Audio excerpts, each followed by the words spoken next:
بسم الله الرحمن الرحيم.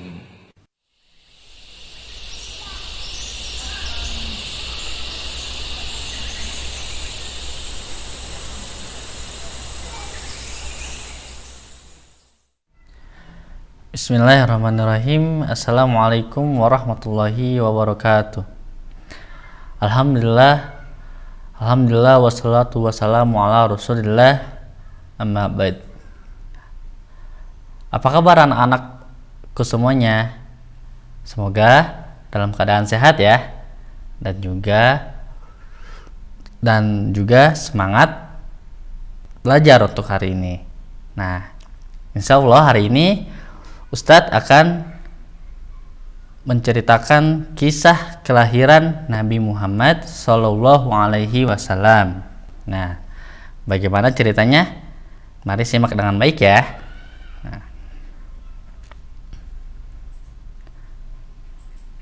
Makkah yang hanya disinggahi oleh Hajar dan Nabi Ismail, seiring berjalannya waktu, Makkah berubah menjadi sebuah negeri yang sangat besar.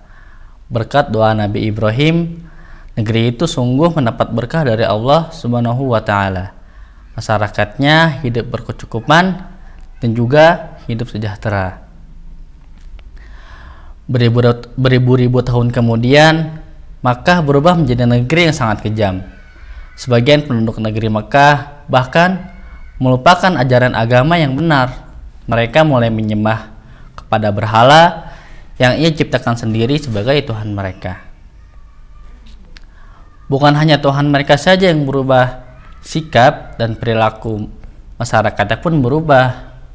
Kaum Quraisy yang secara turun-menurun yang menguasai Mekah dan Ka'bah mulai membentuk kelompok masing-masing.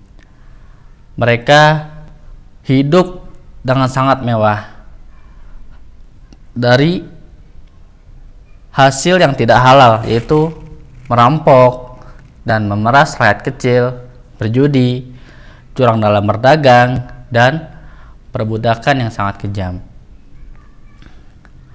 Kaum Quraisy menganggap bahwa harta adalah segalanya. Bagi yang memiliki harta yang paling banyak adalah sebagai pemimpin.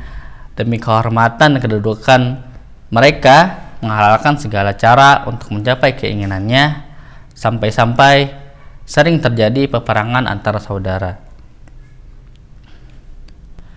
Zaman di mana kaum Quraisy hidup dengan cara yang kejam disebut dengan zaman jahiliyah. Pada zaman itu ada wanita solehah yang bernama Aminah dan suaminya bernama Abdullah. Nah, Aminah ini adalah ibu dari Nabi Muhammad SAW dan ayahnya bernama Abdullah. Nah, sebelum kelahiran, ayah Nabi Muhammad SAW meninggal ketika masih berada dalam kandungan. Nah, jadi Nabi sudah ditinggal ayahnya sejak berada di dalam kandungan. Nah, Nabi sudah menjadi anak yatim ketika masih berada dalam kandungannya. Nah, setelah itu beberapa tahun kemudian Makkah berkembang pesat.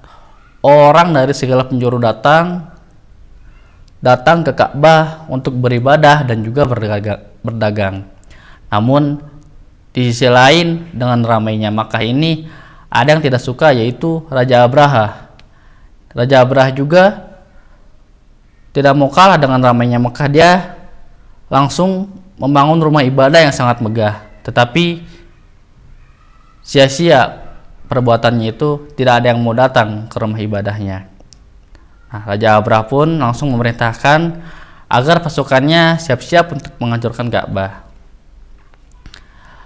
Nah, dengan sombongnya Raja Abraha ini dan pasukan gajahnya ketika hendak menyerbu Ka'bah, datang beribu-ribu burung ababil dengan membawa batu dari neraka dan menjatuhkannya kepada mereka, dan dengan sekejap mata pasukan Abraha berhasil dikalahkan dan Ka'bah pun berhasil diselamatkan. Nah, pada tahun ini disebut dengan tahun gajah.